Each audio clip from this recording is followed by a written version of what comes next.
और final result के लिए परीक्षार्थी परेशान है। और 13,120 सीटों पे वैकेंसी आई थी और बिहार के सभी डिपार्टमेंट में, सभी जिलों में नियुक्ति होनी थी कर्मचारियों की। और आप देख रहे होगा कि अखबारों में मंत्री जी का बयान हर एक 2 महीना पे आता है कि 1 महीना के अंदर में इतना राजस्व कर्मचारी की नियुक्ति कर ली जाएगी। ये पिछले 3-4 साल से चल रहा है, लेकिन आज तक नियुक्ति नहीं हुई है और इसी से होनी है नियुक्ति। तो ये बड़े दुख की बात है कि हजारों अभ्यर्थी इसमें फंसे हुए हैं और 7.5 साल हो चुका है। और इस दरमियान हजारों ऐसे अभ्यर्थी हैं जिनकी उम्र समाप्त हो गई है। अब वो कहीं भी सरकारी नौकरी के लिए फॉर्म नहीं भर सकते हैं, कहीं भी नहीं भर सकते। हजारों ऐसे अभ्यर्थी हैं जिनकी शादी हो गई, बाल बच्चेदार हो गए, उनका बाल बच्चा भी फॉर्म भर रहा होगा। हजारों ऐसे अभ्यर्थी हैं, ये सच्चाई है, जिनकी शादी रुकी हुई है सिर्फ मेरिट लिस्ट के चलते, क्योंकि उनको कहा जा रहा है कि आप झूठ बोल रहे हैं, आपकी नौकरी नहीं हुई है।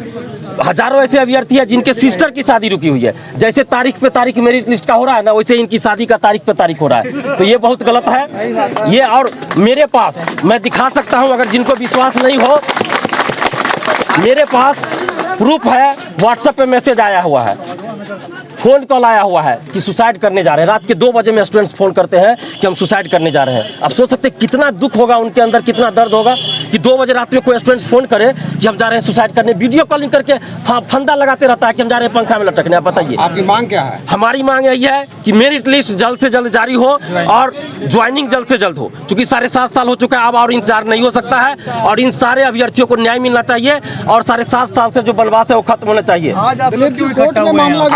आज हम लोग इसलिए इकट्ठा हुए हैं कि बीएसएससी के सचिव और अध्यक्ष महोदय से मिलकर हम लोग अपनी मांगों को रखें कि मेरिट लिस्ट जल्द से जल्द जारी हो, क्योंकि आजकल हो रहा है और जारी नहीं किया जाए। और बीएसएससी अपनी तरफ से कोई भी सूचना नहीं दे रही कि इस मामले में हम क्या कर रहे हैं, कब क्या किया जाएगा। क्यों नहीं दे रही है सूचना? जब आंदोलन करते हैं तो सूचना देते हैं कि हम एफआईआर करेंगे, ये करेंगे, वो करेंगे, लेकिन आप मेरिट लिस्ट पे क्यों नहीं सूचना दे रहे हैं कि कब आप जारी कीजिएगा? 1-2 लाइन का आपको सूचना देना, क्या दिक्कत है इसमें? लेकिन दिलीप जी बताइए, हर महीने बेरोजगार युवा जो है लगभग प्रदर्शन करते हैं, लेकिन उसका कोई फल निकलता नहीं है, सरकार के कान पर जू नहीं रही। नहीं, ऐसा नहीं है। फल कैसे नहीं निकलता है? अभी एनटीपीसी का एग्जाम्पल सामने है, सरकार को झुकना पड़ा, मांग माननी पड़ी। यही बीएसएससी प्रथम इंटर स्तरीय बहाली ये कैंसिल होने वाली थी, रद्द होने वाली थी बहाली। अगर पीटी के रिजल्ट के लिए आंदोलन नहीं हुआ होता और उसके बाद मेंस परीक्षा के लिए अभ्यर्थी आंदोलन नहीं करते तो ये वैकेंसी ही रद्द हो जाती। सरकार को झुकाने में कामयाब हो पाएंगे? एकदम कामयाब होंगे, क्योंकि लोकतंत्र है और लोकतंत्र में युवाओं की आवाज सरकार को सुननी पड़ती है। आज जो नीतीश कुमार जी हो, चाहे सुशील मोदी जी हो, चाहे लालू जी हो, कोई भी हो, सभी आज न कल स्टूडेंट्स थे और स्टूडेंट्स से ही आगे बढ़े हैं। जो लोग नहीं पढ़ाई किए उनके बारे में हम बात नहीं कर सकते, लेकिन जो लोग कम से कम पढ़ के आए हैं वो तो स्टूडेंट्स रहे हैं और स्टूडेंट्स की पीड़ा को ये लोग को समझना चाहिए।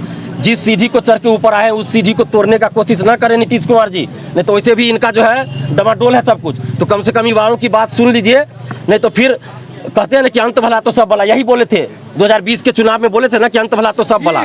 तो नीतीश कुमार जी, हम हाथ जोड़ के आपसे विनती कर रहे हैं इन हजारों अभ्यर्थियों की तरफ से। 2005 में इन्हीं युवाओं ने आपको मुख्यमंत्री के कुर्सी पे बैठाया था और 2005 से अभी तक आप मुख्यमंत्री के कुर्सी पे बैठे हुए हैं। और अभी अगर अंत में अगर आप इन युवाओं के साथ न्याय नहीं कीजिएगा, तो आप ही ने कहा था अंत भला तो सब भला। तो जब आपका अंत बुरा होगा तो आप हमेशा इतिहास के पन्नों में अच्छे चीज के लिए याद नहीं किए जाइएगा, बुरा चीज के लिए याद किया जाएगा आपको कि युवाओं के साथ आपने अन्याय किया, अत्याचार किया। तो कम से कम ध्यान दीजिए, विधानसभा में मुद्दा उठ रहा है, विधान परिषद में मुद्दा उठ रहा है, सरकार की तरफ से कोई सही जवाब नहीं आ रहा है। क्या मतलब हुआ? मतलब ये लोकतंत्र का मजाक उड़ाया जा रहा है ना। ये हजारों अभ्यर्थी यहाँ किस लिए आए? इनको शौक है कि धूप में आके आंदोलन करे। ये लोग, नौकरी मिली हुई है इन लोगों की। ये मैं बता दूं, जो यहाँ के जिला प्रशासन या कोई आके बोलते हैं कि फेल है, तो बता दूं, ध्यान से सुन लीजिए सभी लोग, ये लोग फेल अभ्यर्थी नहीं है, ये लोग पास अभ्यर्थी है और इन लोग को नौकरी मिली हुई है। नौकरी मिली हुई है, 13,120 सीट है और 12,000 कुछ अपियर ही हुए हैं काउंसलिंग में। तो सभी की नौकरी है, सबकी है नौकरी। और इन लोग को ज्वाइनिंग नहीं दी जा रही है, ज्वाइनिंग नहीं दी जा रही है। कितने शर्म की बात है।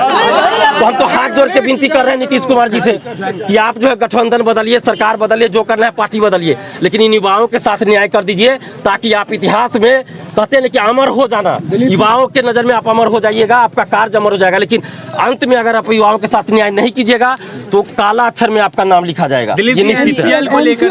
लेकर कोर्ट में मामला गया है, उस पर क्या हुआ अभी तक? देखिए, एनसीएल एक बहाना था, बीएसएससी को इसके आड़ में बहाली को लटकाना था। सीधी सी बात है, सीधी सी बात है। ये एनसीएल का मुद्दा किसने छेड़ा? 7.5 साल पहले ये वैकेंसी आई थी, क्यों नहीं बहाली पूरी हुई? एनसीएल का मुद्दा कब उछला? बीएसएससी ने, ओबीसी, वो बता रहा हूं मैं वही, ओबीसी का मुद्दा खुद बीएसएससी ने उछाला ताकि छात्रों को बांट दे। पहले क्या किया गया? एनसीएल का मुद्दा उठा के न्यू ओल्ड एनसीएल और कास्ट सर्टिफिकेट भी उसमें था, तो क्या किया गया? जनरल कैटेगरी को अलग कर दो, एससी एसटी ओबीसी को अलग करो। देखिए साजिश देखिए नीतीश सरकार की और इस बीएसएससी की। जनरल कैटेगरी का स्टूडेंट्स अलग हो जाएंगे, एससी एसटी ओबीसी अलग हो जाए। ऐसा क्यों किया गया?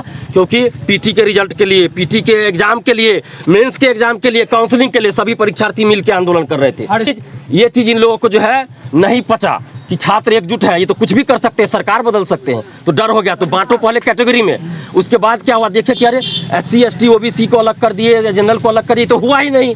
जब 13 दिसंबर को आंदोलन हुआ न्यू एनसीएल कास्ट सर्टिफिकेट सबको लेके कि न्यू ओल्ड सबको मान्य कीजिए, तो उसमें जनरल के स्टूडेंट्स भी आए थे, ओबीसी एससी एसटी सब आए थे, तो लग गया कि अब तो सब आए, अब क्या करें? अब देखे होइएगा आप लोग कि 10 बजे रात में हमको खींच के कैसे ले जाया गया था। उसके बाद क्या गेम खेला गया?